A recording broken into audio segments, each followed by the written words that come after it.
Can we start?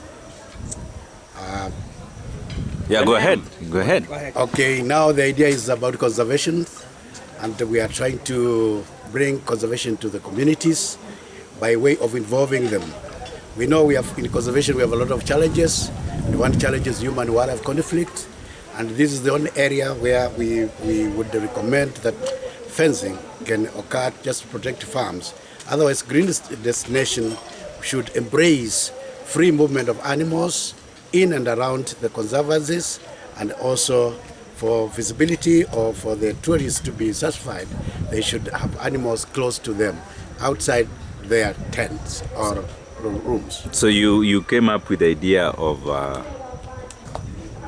a green destination do not need much of the fencing. Yes. So you believe in a green destination there's more of understanding and awareness. Yes.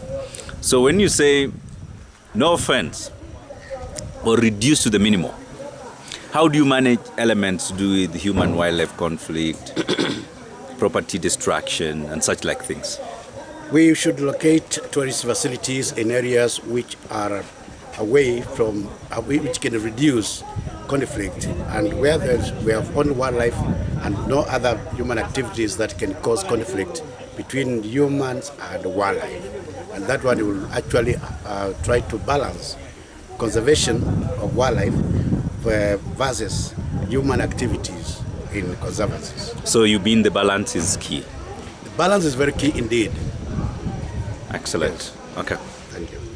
Now, Julius, just continue with you said you are from Satao Elerai. My name is Julius. Satao Elerai. Yes. So tell us what happens at Satao Elerai. In Satao Elerai, we try to empower the community, and we do have several benefits which goes into the community. One, all the clients who stay in Satao Elerai, they pay conservancy fee, and this fee goes into Satao Elerai Wildlife Trust. And this is the one which helps in terms of funding the game scouts, paying for their salaries and the other things within the conservancy. We also have the bed night, percentage of the bed nights which comes out of the clans who stay in Satao Elerai. This one also goes to the trust, and this one does almost the same thing in terms of funding the students who go to secondary schools, who go to universities, and people who actually work within the conservancy area. And we do also have the lease fee, which comes from out of the place where the lodge is. This one also goes to individual families, because Satao Elerai Conservancy consists of 8 families, 8 brothers who came together and they lease their land together. Also, the staff who work in Satao Elerai, 80% they come from the community. These are the staff we try to impart the skills onto them by taking them to trainings so that they can acquire more skills, so that they can be able to give effective service to our clients, and also working in the lodge, also the money or the salary they get there, they can be able to empower the community back in the village. So is the community aware of Satao Elerai Trust? They are very much aware. Do you come from the trust? Are you one of the community members? No, I'm not one of the community members, but they are aware. Okay. Yeah.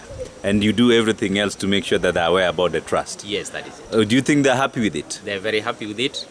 But as we said earlier, there are a few things we need to do in terms of much involvement, in terms of empowering the women and involving them in terms of management strategy. So what have you learned in this training? In this training, I've just learned about the green destination, on how the few areas that we have not actually covered, we need to do more so that you can actually qualify as a green destination, so that you can have sustainable conservancies. And you take home? My take home is that I'm very happy for being here, and I've had a lot of interaction with people from different areas on how they do things, and I believe it's going to improve my life also. Okay.